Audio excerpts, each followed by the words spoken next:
नाज़रीन मुहतरम, अस्सलामु अलैकुम वरहमतुल्लाहि वबरकातुहू।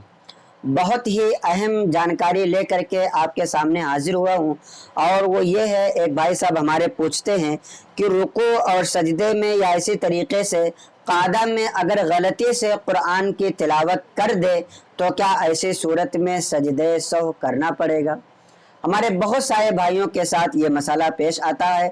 आपसे भी गुजारिश है कि अगर आपके साथ भी नमाज पढ़ते हैं, जाहिर सी बात है आपके साथ भी कभी ऐसा मसला पेश आए तो आपको भी ये चीज़ जानना ज़रूरी है। इसलिए वीडियो को मुकम्मल देखें और अपने दोस्तों अहबाब को भी शेयर कर दें। नमाज में क़याम के अलावा, यानी जहाँ पर क़िरात करते हैं खड़े होकर के सना पढ़ने के बाद, उसको क़याम कहते हैं। क़याम का मतलब होता है खड़ा होना।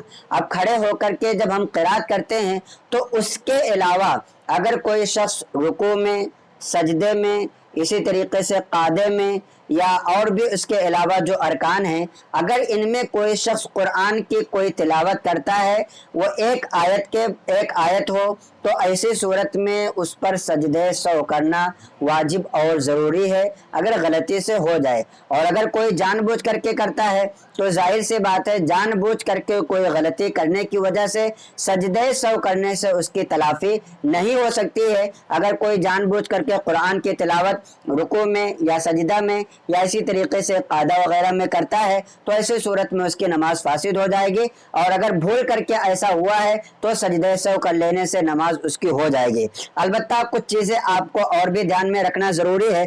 इमाम अहले सुन्नत आला हज़रत रज़ियल्लाहु ताला अन्हु फतावा रज़विया जिल्द नंबर 6 सफ़ा नंबर 350 पर इस तरीके से रकम तराज हैं कि क़याम के अलावा अरकान नमाज में कुरान करीम की तिलावत करने से सजदे सहव वाजिब होगा।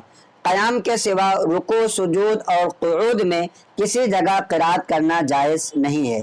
आप फतावा रज़विया का मुताला कर सकते हैं। बारे शरीयत में भी इसी तरीके से ये बात मौजूद है। एक चीज़ मैं आपको और बता दूं कि बहुत सारे हमारे भाई क़ादे अखीरा में, यानी जब नमाज उनकी मुकम्मल हो जाती है, अगर 2 रकात की नमाज पढ़ रहे हैं तो 2 रकात पर बैठते हैं, और अत्तहियात के बाद या 4 रकात की नमाज पढ़ रहे हैं तो 4 रकात में जब बैठते हैं क़ादे पर तो अत्तहियात के बाद दुरूद इब्राहिम और दुरूद इब्राहिम के बाद दुआए मासूरा में वो रब्बना आतिना पढ़ते हैं। अब आपका सवाल ये भी हो सकता है कि हज़रत, जाहिर सी बात है आपने कहा कि क़याम के अलावा रुकू, सुजूद, क़ुऊद, किसी भी रुकन में अगर किसी ने कुरान की तिलावत कर ली तो ऐसी सूरत में सजदे सौ वाजिब होगा। अब अगर कोई शख्स ऐसा है जिसको रब्बना आतिना वो पढ़ता है अपनी नमाज में, इसकी जगह पर दुआ मासूरा की जगह पर, तो क्या ऐसे शख्स पर भी सजदे सौ करना वाजिब होगा।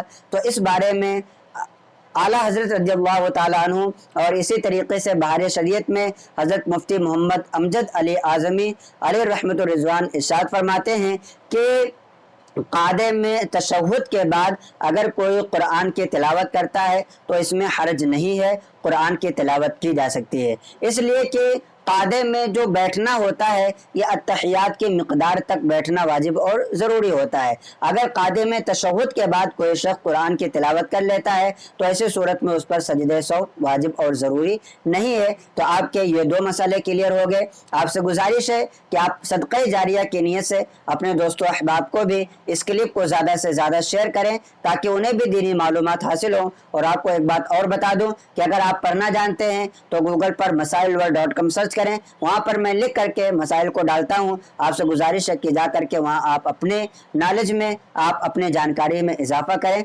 अस्सलामु अलैकुम वरहमतुल्लाहि वबरकातुहू।